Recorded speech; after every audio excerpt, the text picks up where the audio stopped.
Sir, हम पूर्व में ही सभ्यता के बारे में बात कर चुके हैं।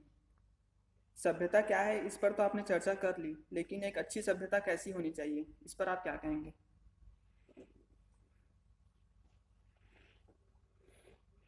अच्छी सभ्यता अच्छी होनी चाहिए। अच्छी क्या है, फिर ये परीक्षणों पे और स्वाद पे खरा उतरना चाहिए। मेरे कहने भर से चीजें अच्छी हों, यह लोग मान सकते हैं, लेकिन जब लोगों के अनुभव में गुजरेगा कि ये अच्छा है, तभी अच्छा है। एक बच्चे के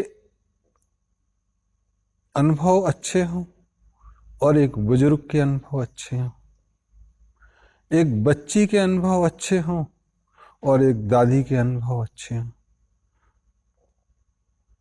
प्रकृति में, जंगल में जो जानवर हैं उनको डर ना हो, आसमान में उड़ते हुए पक्षी को बिजली के तारों से लटक के मरने का डर ना हो, समुद्र में जो जीव जंतु हों उनको परमाणु परीक्षणों का डर ना हो। ये अच्छाई के कुछ पैमाने हो सकते हैं।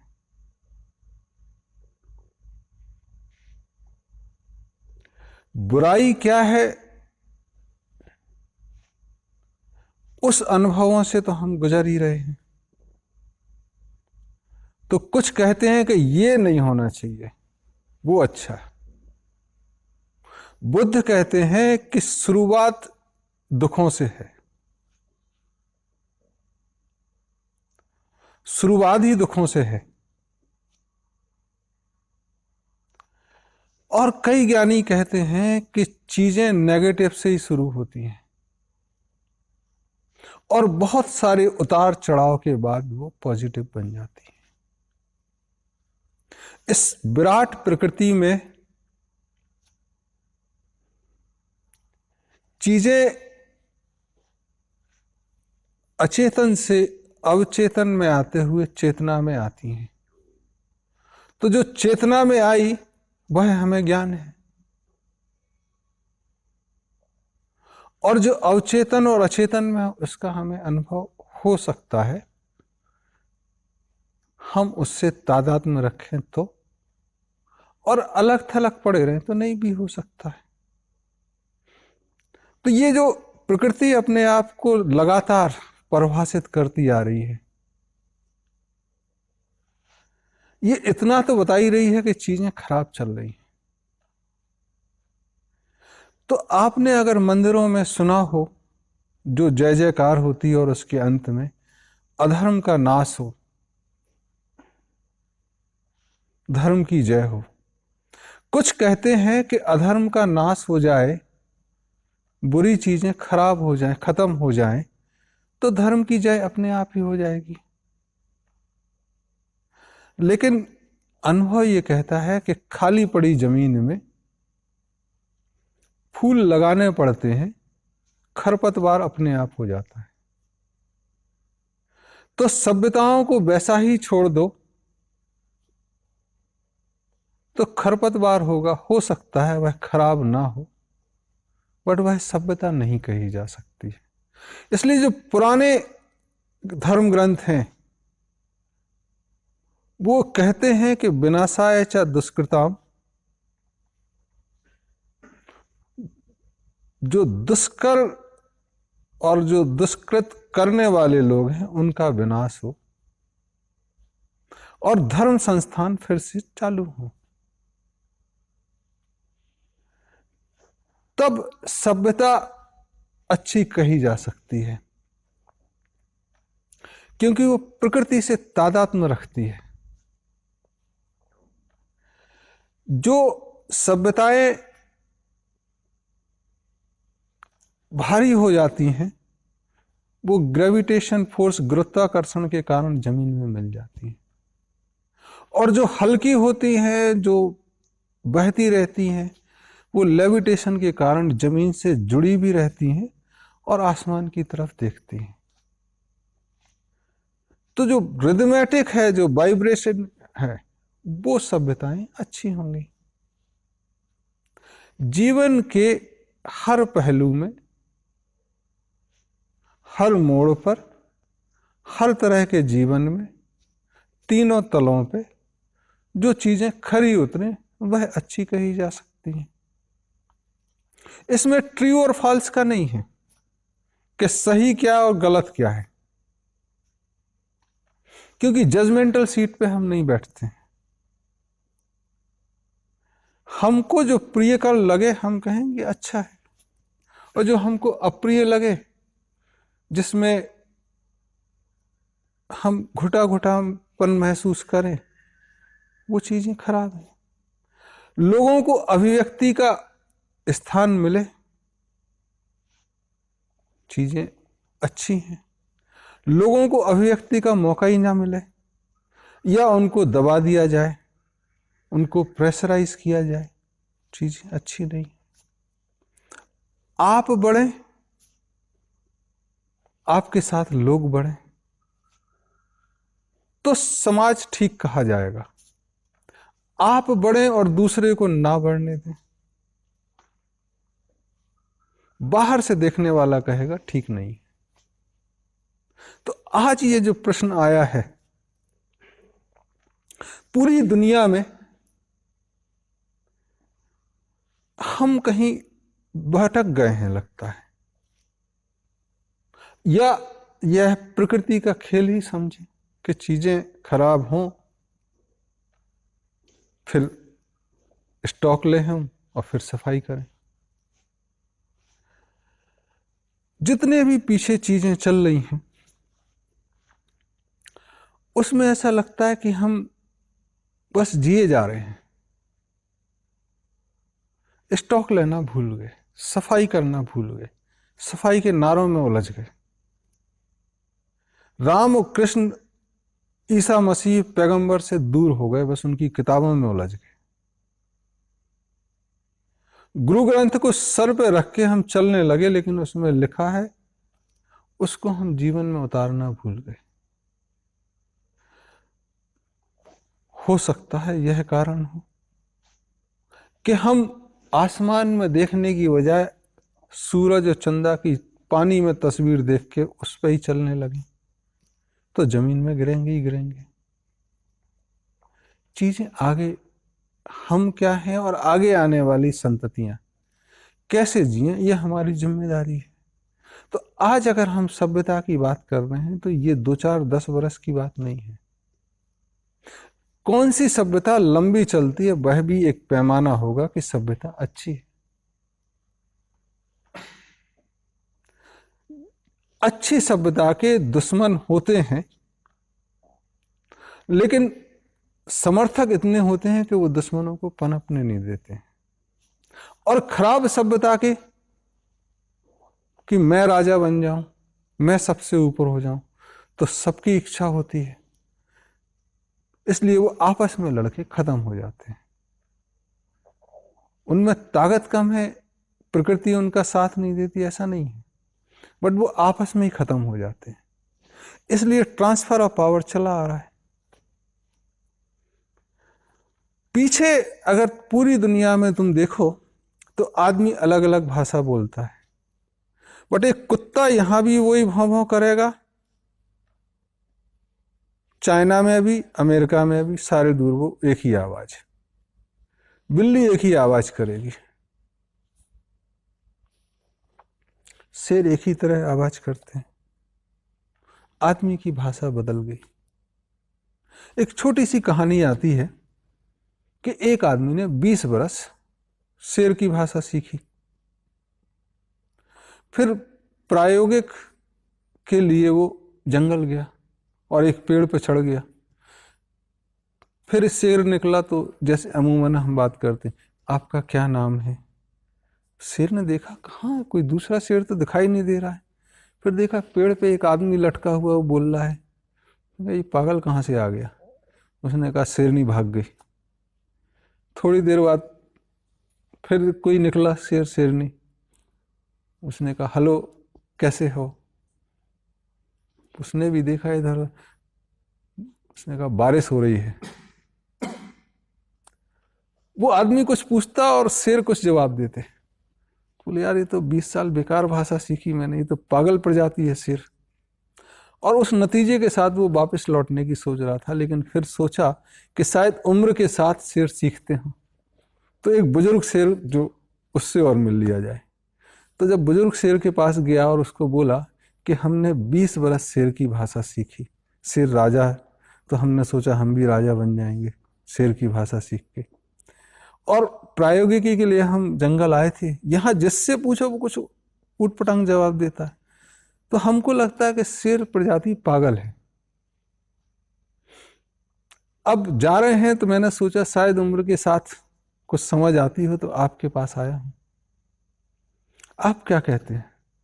तो उस बूढ़े शेर ने कहा, सामान्यतः आप पूछते तो मैं भी वैसा ही जवाब देता जैसे बाकी शेरों ने शेरनियों ने दिए। क्योंकि आप निर्णय के साथ जाना चाह रहे हैं, इसलिए मैं बता दूं कि बाकी सारे शेर जिनसे आपने इंटरेक्ट किया है वो सब समझदार हैं। उन्होंने एक दिन भी नहीं गवाया आदमी की भाषा सीखने में। वो पैदा शेर हुए और वो जानते हैं कि शेर ही मरेंगे। तुम लोग पागल हो गए हो, कभी चंद्रमा पे जाते हो, कभी मंगल पे जाते हो, पड़ोस का घर भूल गए।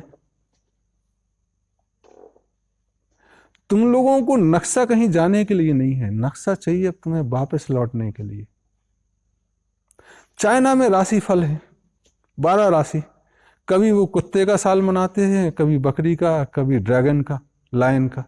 आदमी का साल नहीं है कि आदमी आदमी की तरह रहे। पीछे बहुत सारे प्रयोग हुए, जिसमें एक कॉग्निशन थ्योरी, जिस पे पिछले 50-100 वर्षों में बहुत सारे प्रयोग हुए, वो कुत्तों पे प्रयोग किए। कुत्ते कैसे होते हैं, और वो सारे प्रयोग को आदमियों पे उन्होंने इम्प्लीमेंट किया पूरी दुनिया में। मार्केटिंग में तो लगभग वही सारे प्रयोग चल रहे हैं।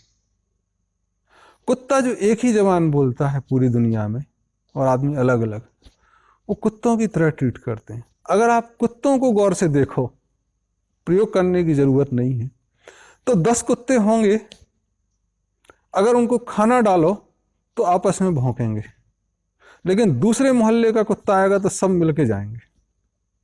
दुनिया में देखो, जो तथाकथित विकसित देश हैं वो आपस में भी लड़े जा रहे हैं, लेकिन किसी एक तीसरे देश से दुश्मनी होगी तो सारे जाके आक्रमण करेंगे। कुत्ते की तरह हो गए। दूसरा एक प्रयोग जो हुए वो फ्रायड ने किए, वो बीमार आदमियों पर किए, और वो सारे प्रयोग स्वस्थ आदमियों पे इंप्लीमेंट करने की कोशिश है। हालत यह है कि फ्रायड खुद अपने चेले जो जुंग थे, उन्होंने कहा फ्रायड जी एक बार आपका टेस्ट भी कर लेते हैं, आपने जो थ्योरी दी है आप तो स्वस्थ हैं। फ्रायड तैयार नहीं हुए, पूरी जिंदगी जुंग उनके पीछे पड़े रहे, उनके चेले थे। फ्रायड ने टेस्ट नहीं दिया। तो ये जो दुनिया में अभी चल रही हैं चीजें, बीमारों की मानसिकता, कुत्तों पे प्रयोग, दुनिया पे प्रयोग, अरे आदमियों की बात करो, आदमी तो बन जाए, वहां लौटने की जरूरत है, तब सभ्यता आगे चलेगी।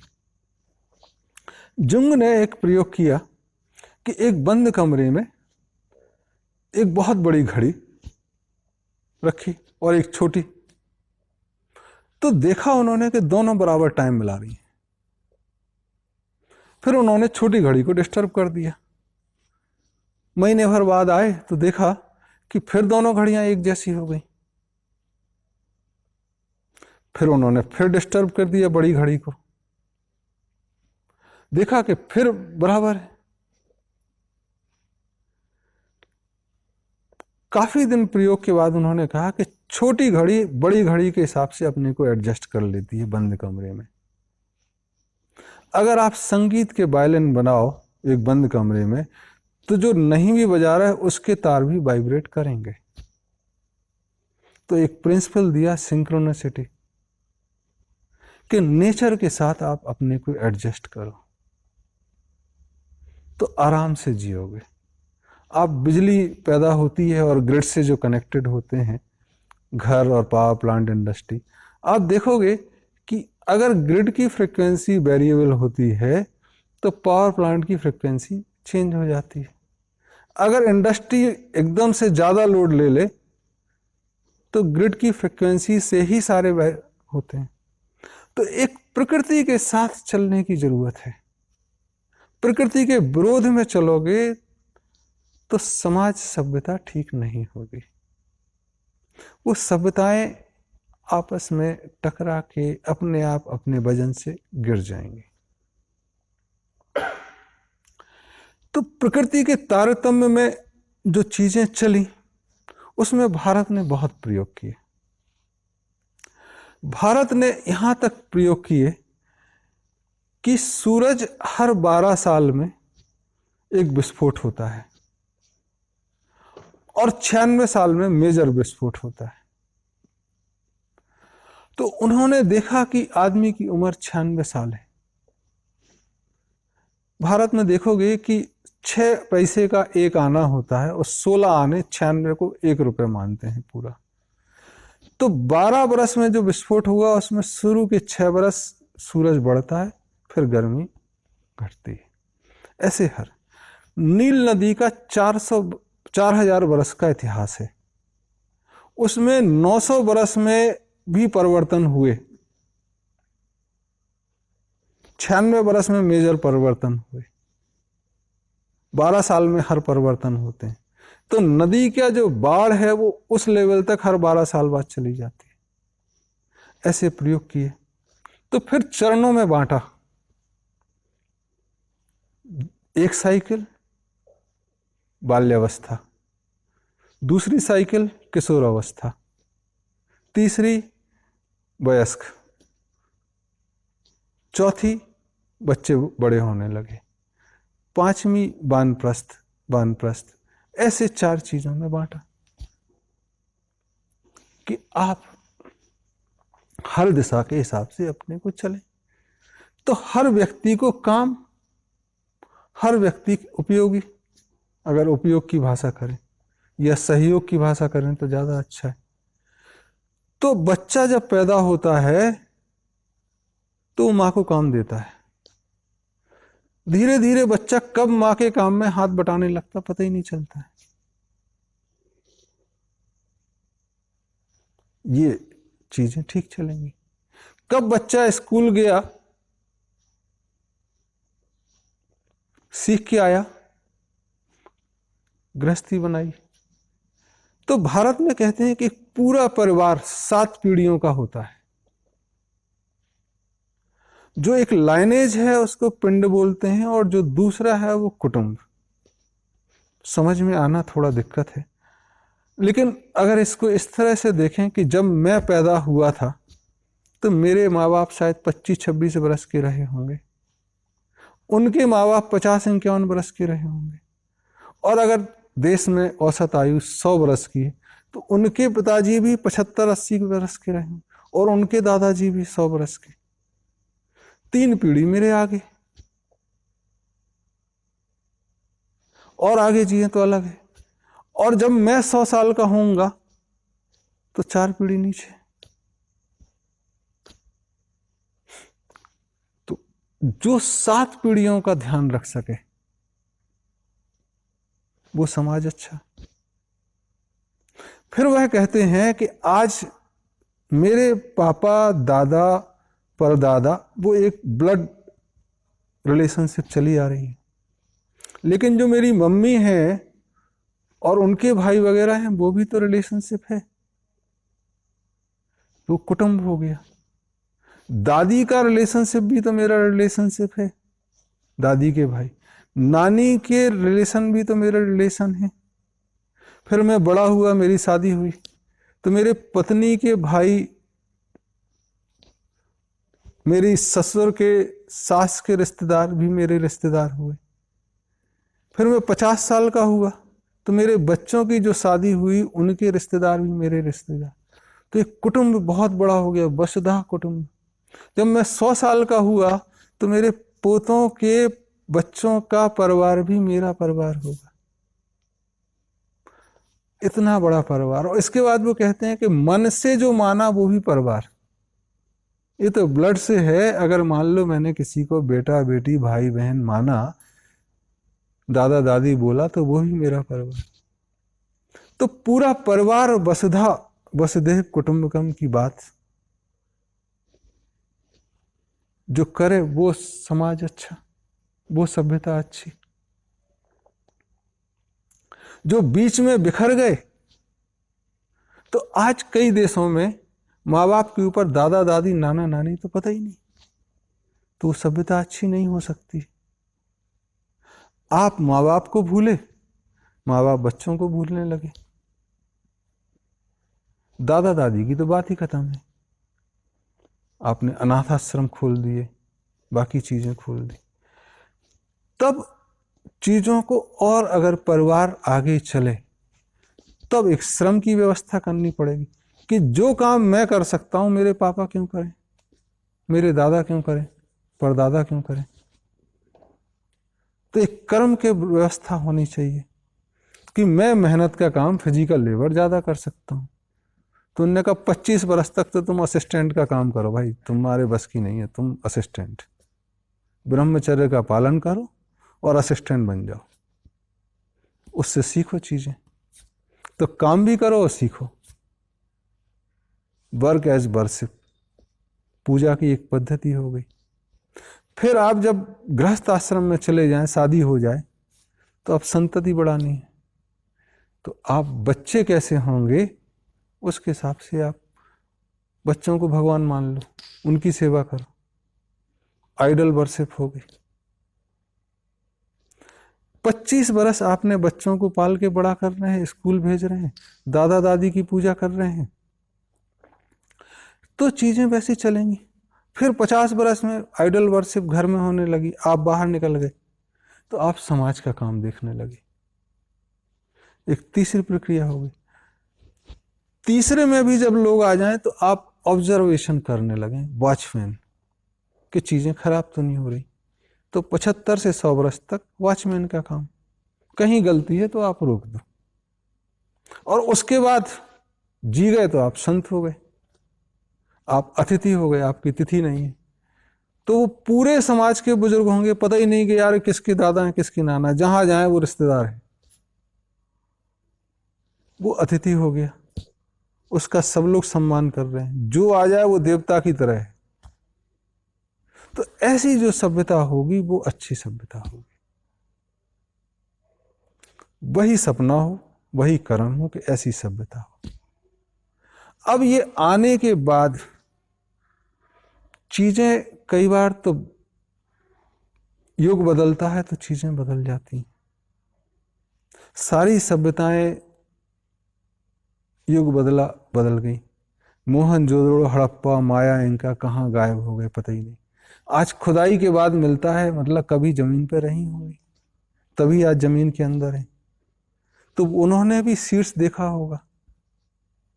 तो ऐसी सभ्यताएं लंबे समय चलेंगी, क्योंकि एक दूसरे से विरोध नहीं है, एक दूसरे का सहयोग है।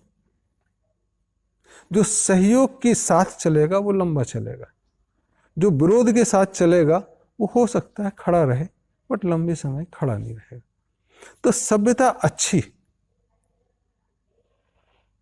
सबको एक्सप्रेशन का मौका मिले, सबको एक्सपीरियंस मिले, सबकी बात सुनी जाए, ये कहीं कहते हैं राम राज्य जैसा लगता है। ये अब संभव नहीं है। एक ने हमसे प्रश्न पूछा कि आप इस तरह से समाज की परिकल्पना कर रहे हैं, एक तो ये संभव नहीं है, डिसीजन दे दिया उनने। मान लो आपने कर भी दिया, मैंने कहा आई विल ऐड, मैंने नहीं, हम सब ने कर लिया। बोले हाँ ठीक है, हम सब ने वो समाज, तो क्या ये फिर से बिखरेगा नहीं?